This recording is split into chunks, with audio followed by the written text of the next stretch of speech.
All right.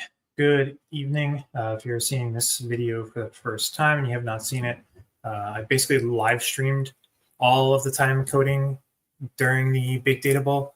It ends up being about 20 to 25 hours of coding during the live streams. Tonight's stream is going to be just recapping everything that we had done in the process along the way, all the way up into my submission for the Big Data Bowl.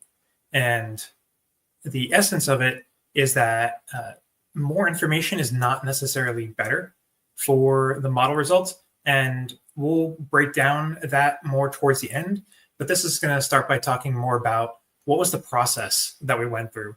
And if you're following through the playlist kind of one by one, you'll see how that process builds out to culminate in this final key point of more information is not better for the models.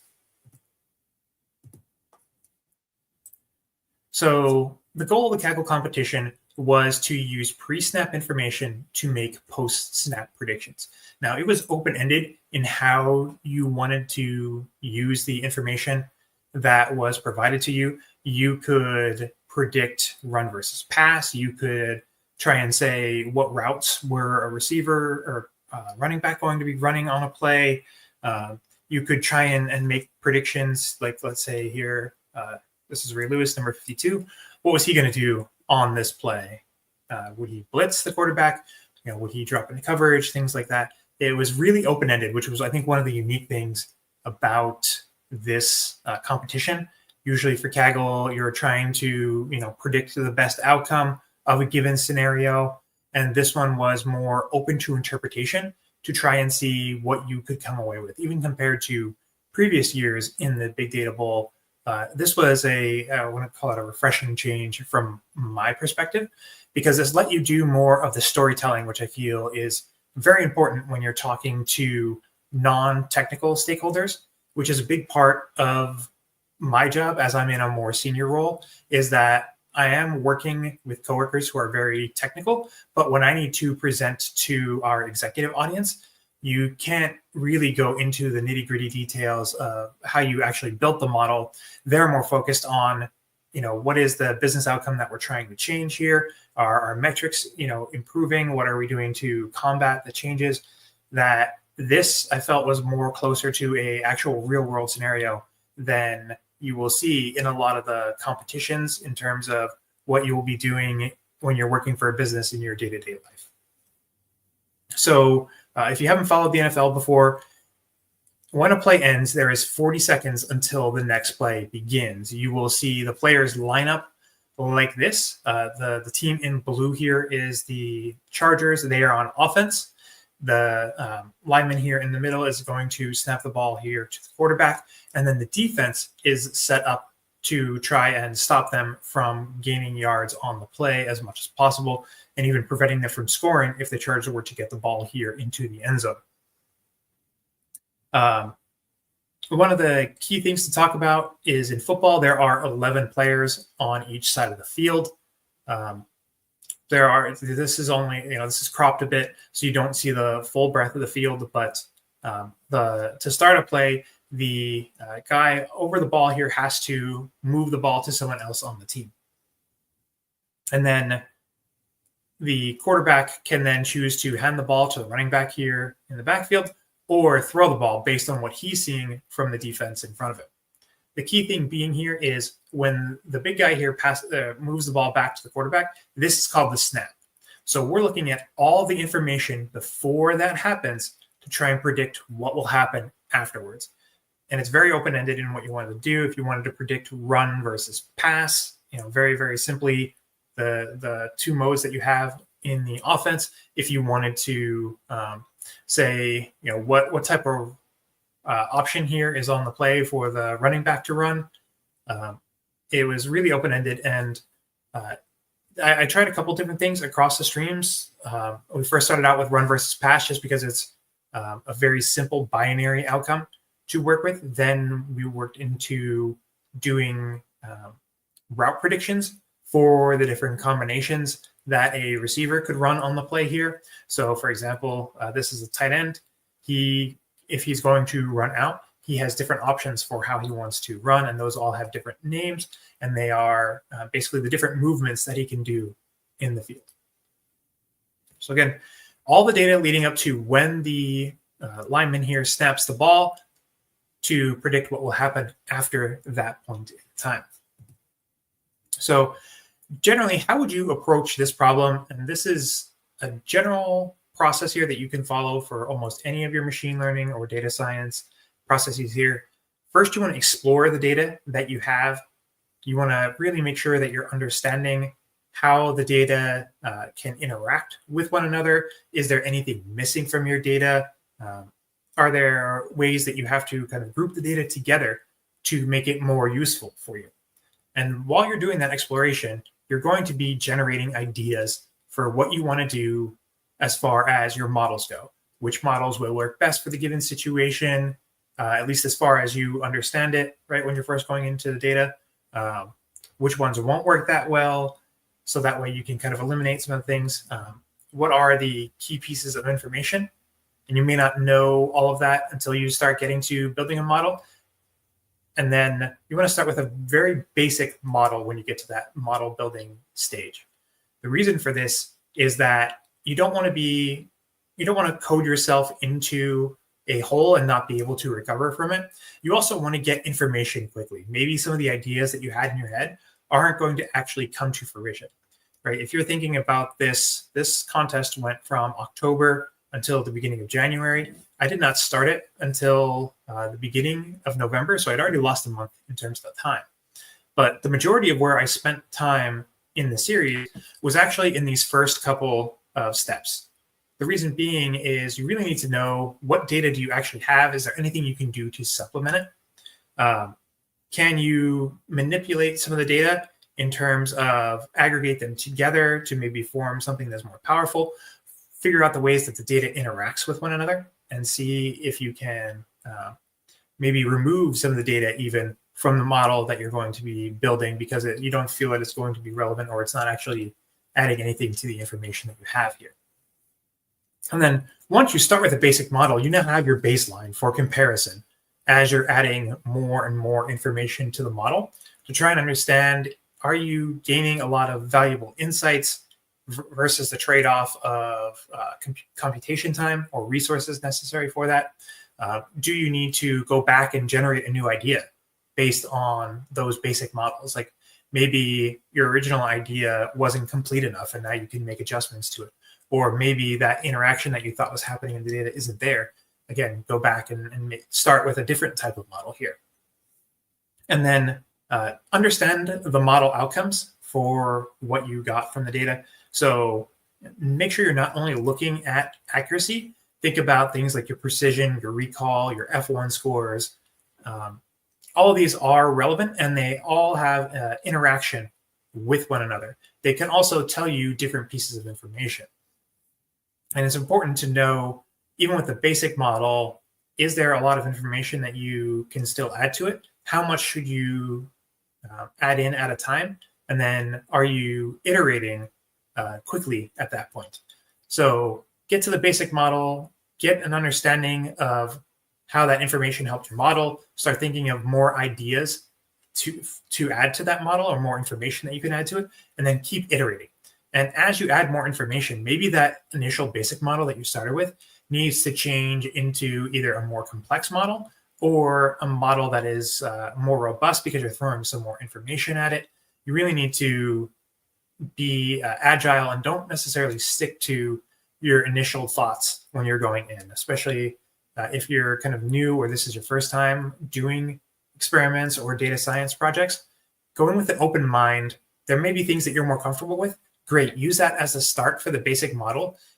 Add more data to it. And then maybe now that you have that information, a different approach becomes better for how you're going to build out a better predictive model. And then just iterate, iterate, iterate. So in the early steps of data exploration, you want to be thinking about things like, are there nulls, NAs, or missing data? And why is that occurring? A lot of times when you're in the real world, you may not have the cleanest data. You can see even here in the data set that we had for the big data bowl, for example, offensive formation is missing 188 times. Why does that actually happen?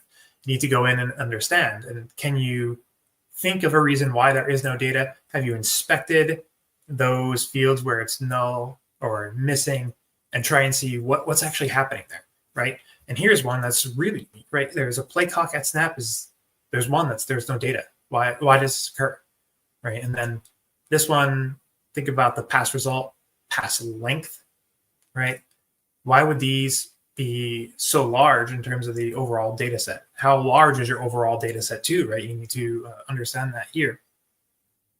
And so I think this was like the second session. We looked at the offensive formation. It turns out these were the kicking plays here. Oops. So the 188 times where there was no offensive formation is because it was a punt or a field goal attempt in the data set. The play clock at snap, there was one time where there was no data. This was because there was a penalty at the end of the game. So the offensive team had a free play with no time on the clock. And so there was no data in that field because there was no time actually running off on that play. And then the pass result, pass length. For example, the pass result where there's no data, that's because this is the rush plays, right? And then the pass length here, if there's an incompletion, there's no data in the field. If there is a rush, then there's no data in this field. So as you're going through each of these fields one by one, look at each of them and think, why is there no data? Should I go in and investigate each one? How crucial is this information to the model I'm going to be building as well? And try and understand your data better. For example, here I'm aggregating all the player play data and I'm trying to get an average of the rushing yards. Well, why is the rushing yards per play so very low? I wouldn't expect that at the NFL, the average rushing play is only going to result in less than 1/10 of a yard. So something must be wrong in terms of the approach. What could be done better to try and get that more correct number that we're looking for? And then, well, that's because only one of the 22 players will actually have rushing yards. So that's why what we're pulling here is all 22 players at the same time. If only one of them has yards, well, then your average is already going to be divided by basically 21 or 22 times less than it should be. And so in the data, there was a flag field for had a rushing attempt, which would indicate who was running on the play. And then if I took only those players with that and got their rushing yards, well, then the average is now 4.56 yards per play. And that is our actual average rush attempt across all the players in the NFL who actually rush with the ball. So be careful of what you're doing. And then to try to understand it better, well, an idea came to my mind is, okay, I know the average rushing yards. I know the average receiving yards. Well, what were the best rush offenses? And so this line looks very complex, but I'm going to break it down piece by piece. So that way you have an idea of how to query the data to try and get an idea of what you're looking for. So I was trying to figure out the best rushing offenses by team, right? So the first part here is the data table that I actually want to look at in terms of the data. So I'm looking at that player play data again. Then I want to filter to only the rushing attempts. So if you remember from this previous query here, right, this had rush attempt equals 1. Well, I want that information, right? I want to make sure I'm only looking at where there was a rush attempt. But then I'm going to group by each team individually. So I'm going to pass it a group by. The next step is to give it the field that we actually want. Here you put the mean. You can put any function if you want to actually code out what it is. You can do mean, sum, standard deviation, things like that. So I want to know the average rush yards per team, right, where there was a rushing attempt, right? And so when you start to read backwards through it, then it starts to make more sense as you go through it. And the last couple pieces here, well, I want to sort the data, right? I want to go, if I go ascending, I'm going to get the lowest numbers first. Well, I want to then go descending so I can figure out the best. And then this last part here is called the slice. And I only want it to give me the first 5 rows. You can put any number you wanted here at the beginning if you wanted to change this. So if I wanted to find a specific row, I could do that here. I could just put the bracket 5 bracket, right? That would actually give me the 6th row because Python is based on 0 as the starting or as its first index. So when you play it here after the colon, it will not include that last row. So essentially, this is giving me all the rows up to, but not including that 5th row in the dataset. But remember, it's 0 indexed, so it's actually the 6th row. So it'll give me the first 5 rows by putting it this way. That's a little bit challenging to wrap your head around at the very beginning. If you're coming to this from a language like SQL, where you say, give me the top 5, well, it will always give you the top 5 rows.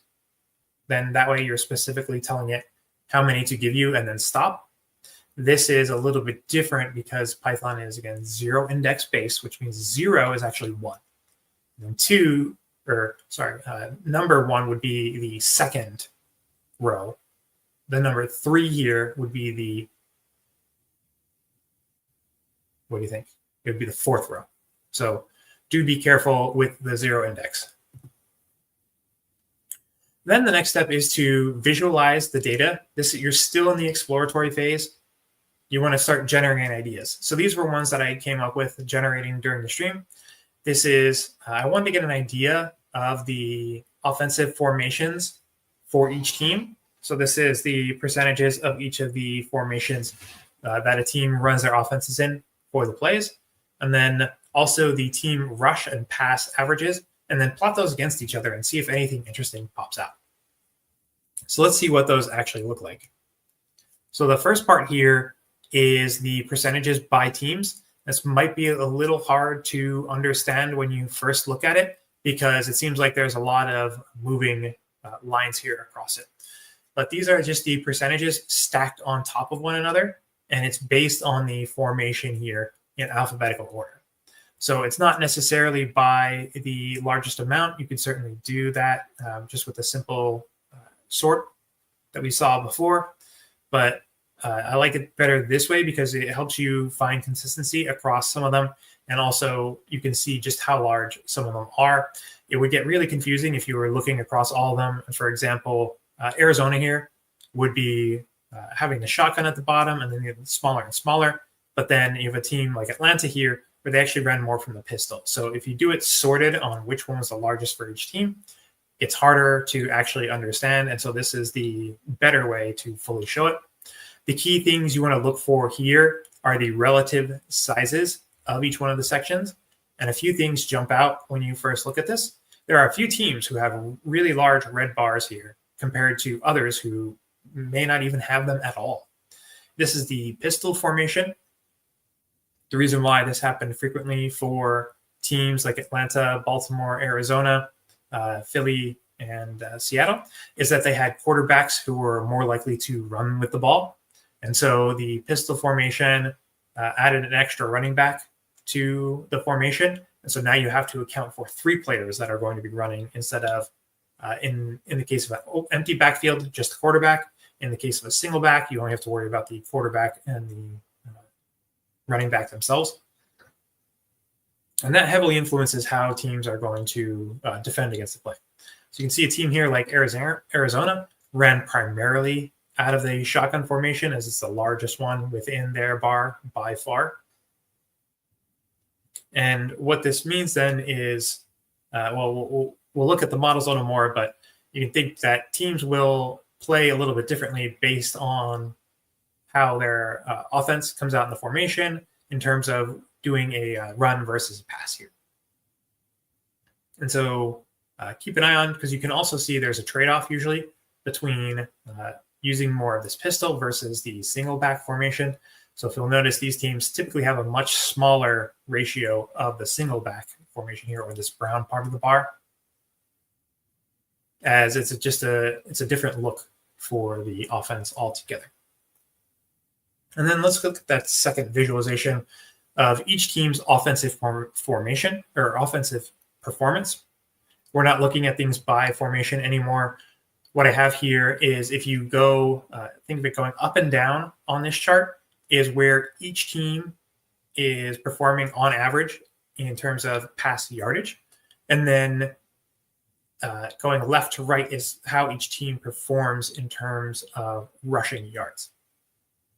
What you can see is if you look at the data, you can almost imagine two lines kind of going parallel, I guess, to make it line up better with the camera going this way, right? So there is a correlation between teams' offensive performance in terms of rush versus pass.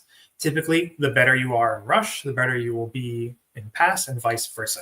That's why you don't see a lot of teams over here in this upper left-hand corner or in this bottom right corner, right?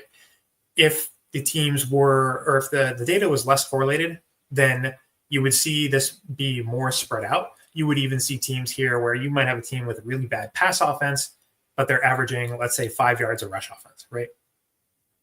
Again, it doesn't really, like, this wasn't something that we had programmed directly into it, but again, look at this, and you can see as it goes kind of up into the right here, almost every team, right, is going this way, up and to the right, up to the right. And ideally, that's where you want to be in terms of your offense, right? You want to be better in pass, you want to be better in rush, so you want to be up here in this upper right-hand quadrant. The place where you really don't want to be is over here in this bottom left-hand quadrant. That means you had a bad rush offense and a bad pass offense. And maybe if we go look at some of these teams here, we'll get specific ideas on how that was happening. And then I spent time specifically looking at Tampa Bay's offense here and why they were kind of so clearly behind other teams in terms of average rush outcome, average pass outcome. And what we saw when we were just looking at the data, there was no model involved. You could see if you laid out game by game how like their rush versus pass by formation. So it was really predictable what Tampa was going to be doing based just off of the offensive formation that they were coming out of in a play. So with that in mind, that gave me the idea for the very basic model that we were going to create. So when you're at this step, you want to think of what models make sense to use for your prediction. We're in a case where we're predicting a binary outcome, rush versus pass. So this is a good place for logistic regression to be your basic model. Reason being is logistic regression will predict numbers between 0 and 1. So when you want to know a likelihood outcome, it's a really good model for it. And also pay attention to what you're trying to predict, right? This will help you to understand what should go into your models here. So models that make sense for our situation is the logistic regression, the support and vector classifier. We're trying to classify two different outcomes, run versus pass. So a classification model would work. And then random forests, in this case, a random forest classifier. It's a random forest is a good model in terms of overall predictive power. Generally, the more data you feed to random forests, the better it will perform. But remember, in this competition, the goal is to be able to explain things to a non-technical audience, right? You're going to be talking to NFL scouts or coaching staffs of teams. So even if I could use a random forest model here, it would be very hard for me to explain how the model came to its outcomes. So that's why in the very basic model, I ended up going with the logistic regression here. And then what are you trying to predict? Like I said, it's just going to be the run versus the pass as a start. Don't need to overcomplicate it and get into trying to predict individual blitzers on a given play. Let's just keep it very simple. Run outcome versus pass outcome. So what data would I need then to put together this model? So I came up with three things that I thought were very simple, very easily delineated, and you can see them right away if you're looking at the field during the game, right? You know the team abbreviation, so who's the team with the ball, right? We go back to the very beginning picture. We saw that the San Diego Chargers had the ball in that image, right? What formation is the offensive team in, right? How are you laying out your players across the field? So there's the formation and then the receiver alignment. Because even though you can be in the same formation, you can have different adjustments to how you're laying out your receivers, right? Empty backfield can be very different if you have 4 receivers on one side and a single receiver on the other side versus an empty backfield with your receivers split 2 on one side and 3 on the other. It's just a very basic example of why receiver alignment can help to differentiate those different versions of the same offensive formation. So I put together a very basic logistic model, and I got 70.6 in terms of the overall model accuracy. The question is this good or bad? Do we really know? We don't really know just from this model accuracy alone. This is where you want to get into doing your correlation matrix. You want to get into your precision and recall scores and try and see, is there a wide range in those scores? We're only predicting 2 classes here. The range should not be very wide. If it is, then we need to add more information to the model so that way we can get some of the better outcomes. So when I did that, there was about a 6% difference between predicting rush correctly versus predicting pass correctly, which means there is more information that we can use to improve the basic model. So then I need to start thinking about what data could I add to improve the model.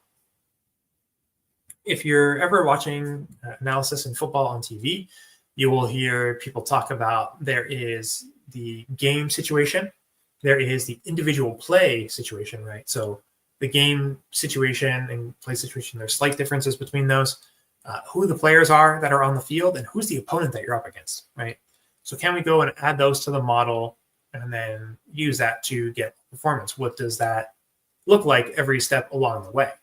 And because we already have a basic model here, don't try and do all of these at once. Try and do these in small groups so that way you can get an idea of what's actually helping to improve the model or what's starting to take things away. Any of the work that you do here is not going to go to waste because maybe it's not helping at the beginning, but you can always add it to the model later to try and see, as you add more information, do different interactions start to change the usefulness of the fields that you have created. Think about the steps to go through to add all the players on a given play. Well, I started with only the offensive players, but then I went and added the defensive players as well, right? And now you have 22 players that are added to a given play, but now be careful because when you have 22 players, when you go to one hot encode those, depending on how many players are in the league, those are now columns that you're going to have 22 times the number of players in the league to try and indicate whether they're one of the players on the field or not. So there are trade-offs between all the data that you're adding along the way. We're in the experimentation phase, so try and come up with good ideas. Remember, some of the key pieces of information are that everything that we're adding to the model, we need to be able to know before the snap happens of that information. So there are data in the data set that tells you what the defensive coverage is actually going to be.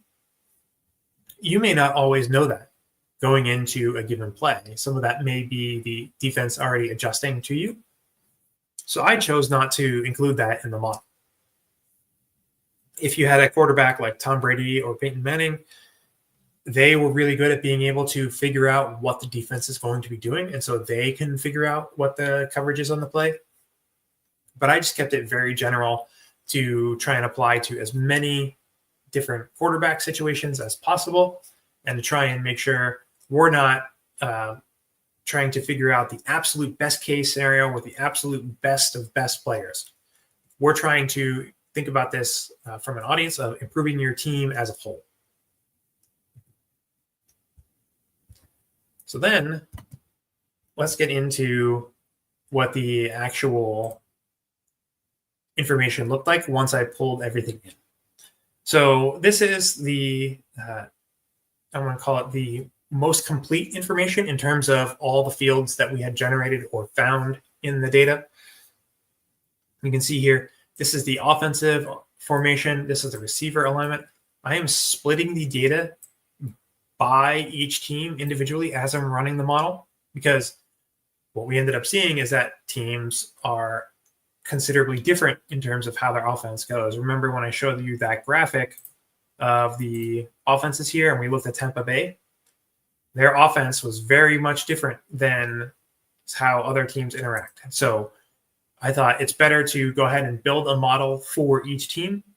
I'm using a decision tree model here, which runs very quickly. So you can iterate across many teams.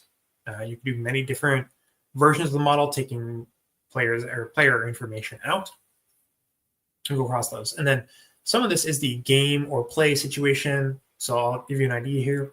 The quarter is simply what quarter is it in the game? What down is it when this current play is happening? Are the players moving since the line has been set? What that means is that the players come out, everybody lines up to snap the ball, but then there is an option still for one offensive player to move across the field, and that's called motion. I have a time bucket here for how much time remains in the game. What we found is that teams treat certain situations in the game considerably different. This really only happens at the end of the first half. There's a 2-minute warning there. So when you're at the final 2 minutes before halftime, now the game situation changes a little bit because you're trying to get those last couple points on the board before you're forced to give up the ball, whether it's the ball's being kicked to you again after halftime or the other team gets the ball after halftime. You want to try and get those final points before the end of the half. And the same thing for the end of the game. It's the final 2-minute warning. You want to try and get your last chances to win the game, especially if it's a close game. So you're treating the game differently than you would in the other scenarios where you have more time on the clock.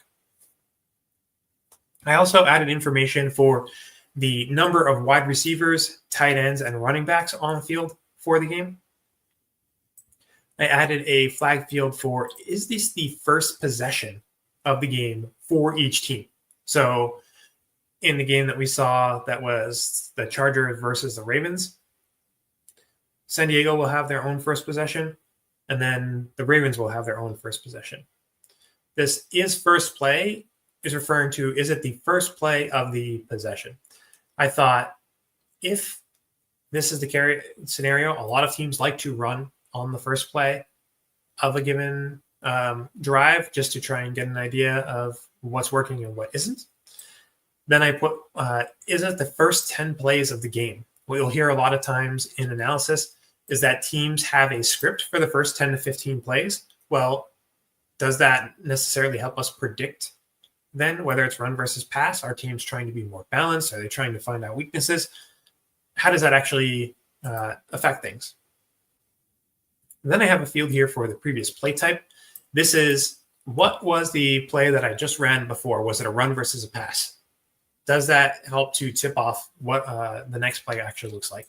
And the same thing for essentially 2 plays before that. Prior to the previous play, what was the play type? These NFL IDs are for the 3 players closest to the sidelines to try and get an idea of who are your outside players. And usually these are going to be receivers on a given play, or maybe it's a tight end, depending on the balance of your team.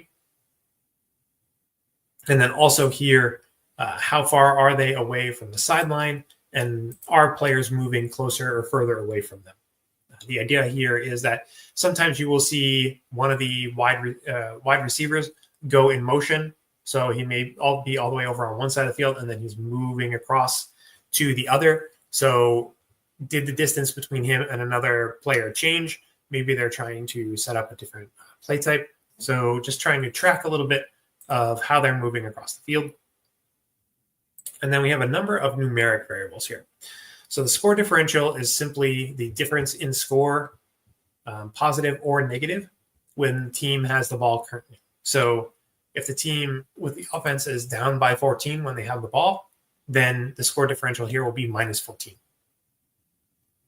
The yards to go are the number of yards that they need to acquire a first down. The absolute yard line number here is the number of yards until they score a touchdown. So you have an idea of how much of the full field is left, not just the overall yards to go to get a first down. Again, those previous play results now are talking about the number of yards gained on the previous play. The time from when the team goes in the huddle to the line set.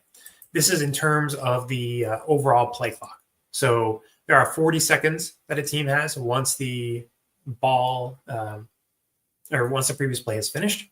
So how long did it take them to huddle and then go to the line? If they're spending 20 to 30 seconds here, then they're trying to run out the clock. So it's more likely that they're going to be in a run play. And then how much time from when it was in the line set to the motion happening, and then how much time from when the line was set to the snap. So a lot of times line set to motion will be 0 because there is no motion happening on the play.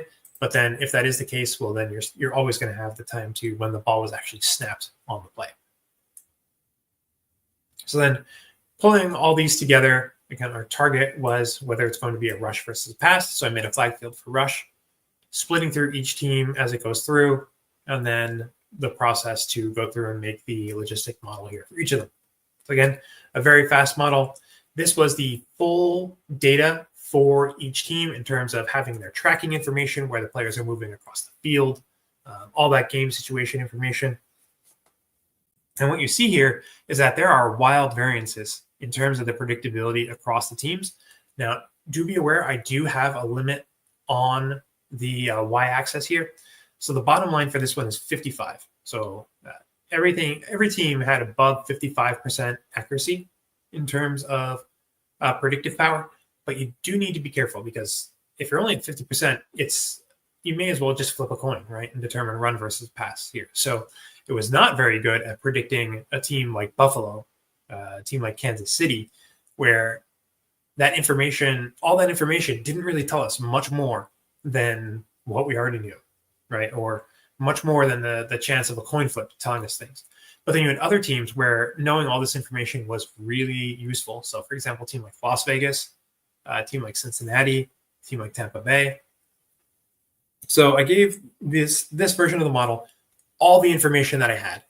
And honestly, the score outcome wasn't that great. If you want to think about it, there's so wide ranges here between some of the teams.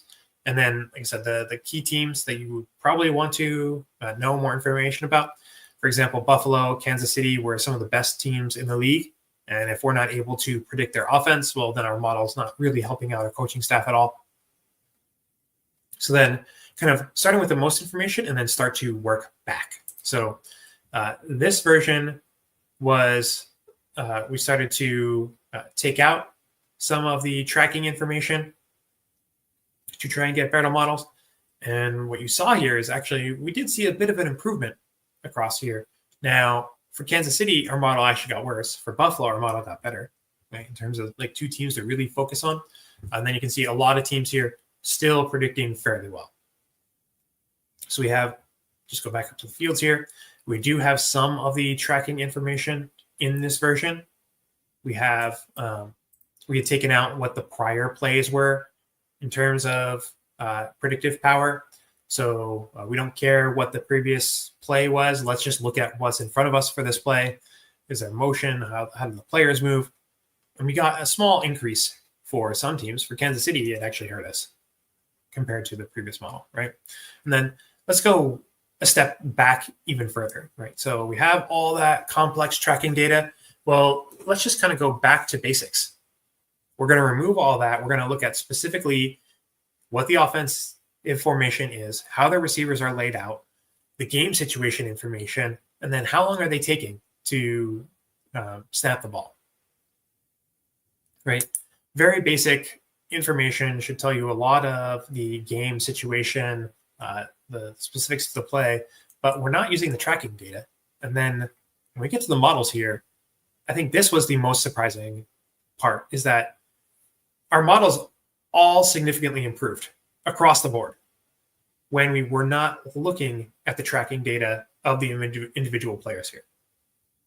So Buffalo, our accuracy still below 60%, but Kansas City went from almost 50% to 61%. And then all the teams across the board increased slightly. So some teams, it was like, for example, New Orleans here went from below 80% to we were now at like 82.5% in terms of predicting power, when we are only looking at the information that was basically directly in front of us, right? What is the formation that they're in? What are the receivers? what is the game situation, the time remaining in the game, was there any motion on the play? What's the score differential? How long are they taking? Very, very simple. You know these as soon as you're looking out. You don't really need a overly complex model to tell you what's happening here, right? So this is everything a coach should be able to see from the sidelines in terms of being able to make predictions on what the team is doing. You can just now have a model to give that information, and the response time for this model is less than a second for each of the predictions, which means you can get all the way up until the team's about to snap the ball, and you will know what's going to happen. And then I decided let's just go back a step further even from that. So if you look here at the previous version, we had this time to line set, motion, snap information that was still in here. And let's take that out and see what happens again to the scores. And this is where it dropped. So it is important to know how long the other team is taking in terms of getting to the ball. The biggest indicators you can think of are, when are they snapping the ball? What is the game situation? What does the offensive formation look like? If they're taking a while to snap the ball, it actually will, or I shouldn't say if they're taking a while. If we know how long it's taking them to snap the ball, our models get more and more accurate. So if you want to think about it this way, it's the closer that play clock gets to 0, we know more information about what the offense is going to do, right? If a team comes out and is playing to rush the ball, we know, like, not to rush the ball in terms of run, rush the ball in terms of the snap. We have a better idea of what's actually happening. As the game goes on, the model will get more and more accurate. But just very, very basic information. We weren't even looking at what the defense was lined up for on a given play, how many players were on the field. We had done versions of that model, and as we added more and more information, our model accuracies kept going down. But you see here, there is a time where adding more information was useful to the model, right? Even our bare bones beginning model started at 70%. And then once we use the tracking data to figure out how long are they taking to get to pushing the ball or snapping the ball, we knew more information about the offense. So when we got to do some of the more fancier high-end models in terms of how far are they moving across the field, how far are they away from one another, while it all was really neat in terms of being able to have access to that data, it was not providing us predictive power in terms of knowing what the offense is doing at an accurate or precise rate. So do be careful with how much data you're adding to the model. Sometimes more data is not going to provide you more power. A lot of times, if you're in the very early phases of building a model, adding more information will be more useful to you. But when you're in these later stages and you're trying to figure out what are the most important pieces of information, now you want to start to scale back the columns that you're using in your data, because a lot of times there's already a column that's providing a lot of the same information that you would here. Think about this in terms of how a play goes together, right? There is a heavy correlation in terms of just what the team is going to be doing individually, right? You can see huge fluctuation in the predictability just by knowing what the team is that you're up against, or if you're trying to be the defense predicting run versus pass, who you're up against will tell you a lot about how well you're going to do in the model. Knowing the situation of the game is going to tell you a lot of information. Again, knowing where exactly the players are on a field, your players are also already making adjustments to try and account for those. So it's not going to be a large helper to know every minute detail here. And another thing too is, again, these smaller models will provide you the predictions that much faster. And you can retrain the model over and over again in the matter of seconds with a model like this, versus needing something where you need to wait for all the tracking data to be aggregated, cleaned up, and worked on. This is all right in front of your face. if you want to think about it that way, you can see it if you're watching the game from at home. You can see it if you're a coach on the sidelines. You can see all this information. It does not need very complex info here. And that's this, when I named this notebook, it was really just simple is better. And then putting together a presentation, more information is not, is not necessarily a better model. So I hope you found this useful, just kind of going through the recap of the Big Data Bowl. I'm going to include a link to the GitHub repo where I have the notebooks here for you to take a look at, see how the code actually ran every step of the way. I do have to figure out how to get the tracking data files up here. Each file is a gigabyte. So if you wanted to go through and use those for the more complex tracking data model, just to try and do some experimentation yourself, those will be there.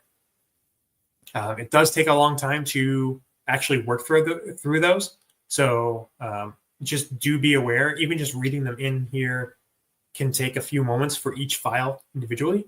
And then if you're trying to process through all the data for all the players, it will take time. So do be aware of that when you're getting into the data. But I encourage you to go ahead, get out there. I also have a notebook here that will generate you, if you give it the play ID and then the game ID from the data set here, it will give you a video of the given play for that. So here, I just picked one from a game. It was Detroit versus Philadelphia. And then just hit play. It will show you everything from when they break the huddle all the way up to the ball snap and then the tackle for the end of the play or the player going out of bounds. So you can see here, Philly's about to snap the ball. There it goes. See, quarterback here drops back to pass, throws it over to the sideline. I did add visuals here so you know the dotted line here is where they have to get get a first down. And then I added some game information here as well. So you can see that this is the first quarter of the game. There's about 3 minutes left when the ball is snapped. It is 2nd down and 17 for Philadelphia. So they need to have a long way to go. But you can see here they gained a good portion of them back on this play. So now they have a much more manageable 3rd down. If you want to think about it that way. But if you wanted to look at individual plays, you have the ability here to generate the graphic for that. And again, that's here in the Play Videos notebook. At the beginning here, you're just going to replace this with the game ID and then the play ID. So it should be pretty easy to do. You do need the tracking data for this, where it will pull in the tracking that you need. In this case, I picked a game from week 1, so that's why it's here in this tracking data. If you pick something from the later weeks, do be careful and make sure you're pulling in the right week of data here as well. So I should say here, replace with the correct week tracking information.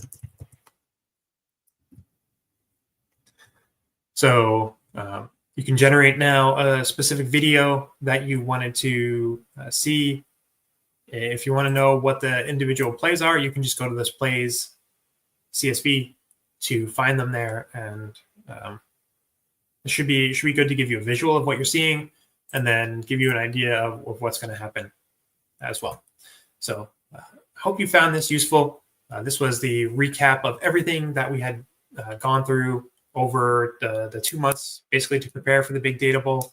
I thought it was really interesting that as we tried to add more information, it was actually not improving our model. I know one of the keys for the competition was that you needed to use the tracking data in some way.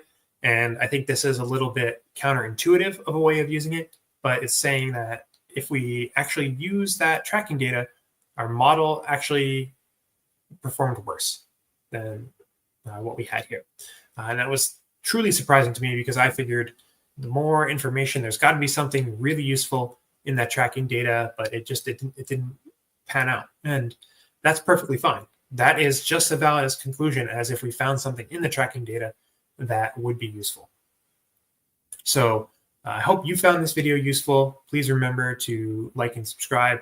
I will continue doing content like this where I am working through different Kaggle competitions as they become available. Some of my other projects that I've done is I built a YouTube video transcript. So you can put in the URL for a YouTube video. It will take all the audio from the video, convert it into a transcript, and then if you were interested in certain topics, it will then filter to those topics in the transcripts there. So that way you don't have to watch a 30-minute video, as there was the example, the one I did was a 22-minute video. You could just give it the URL, tell it the information that you were interested in, and then it would give you the relative information back. So it took a 22-minute video, it distilled everything down into 2 paragraphs for the specific things that my wife was interested in. And she could just read that, and in 30 seconds, she understood all the content in the video. It's something that you can run locally on your computer. I have it up in a Colab notebook, so you can run it from anywhere. All you need to do is just connect your version of that notebook, put in the video URL, and you're off and running. So I hope you find that useful. The next video series that I will be working on is I'm going to be trying to work on extracting information out of Instagram to try and find on a specific hashtag, what are the best performing videos that are there? And then from the best performing videos, what are the things that they have in common with one another, right? So you don't necessarily have to reinvent the wheel in terms of creating something viral. Can you just find the key pieces that are interesting from each video and make your own, basically. So I'll be starting on that series. It'll be probably about a week from now. All the work on that. The idea being that I have to get permission from Instagram's API to get access. I put in for that. I'm still waiting to hear back on that so that I can begin that process. I'm going to say give it a week just to hopefully get through that so I can get in there and get access. And then we'll work on experimentation there and see what we find interesting. And we're building it all live. So we're going piece by piece along the way. The first step would be once I get access to the API, what information is there, right? And then work off of, okay, the information is there. How do I search out the hashtags? What are very similar to how we did the YouTube video transcriber. Can I now analyze the video for what is going on? What is what's being seen in the video? So not just the audio, what's happening in the video itself, and then try and figure out what are the key events that happen in the video. And then again, are those key events happening commonly in like the most popular videos or the best performing videos under that keyword? So that's all for tonight. If you're catching this afterwards, please feel free to ask any questions in the comments on the video. I'll be there to respond to them. Just if you want to know more information about data science in general, or you're trying to really learn and understand things. The whole point of this channel is so that people can learn and grow and understand and do so and have a space where they can ask questions that come to their mind where maybe you don't know something and you want to try and better understand something, right? Those are all, learning is a safe space. And, any question, we want to build a community where people can ask one another, get the answers that they're looking for, or just get a better understanding of what it is they're trying to do. So that's all for tonight. Hope you all have a great night, and I'll see you next time.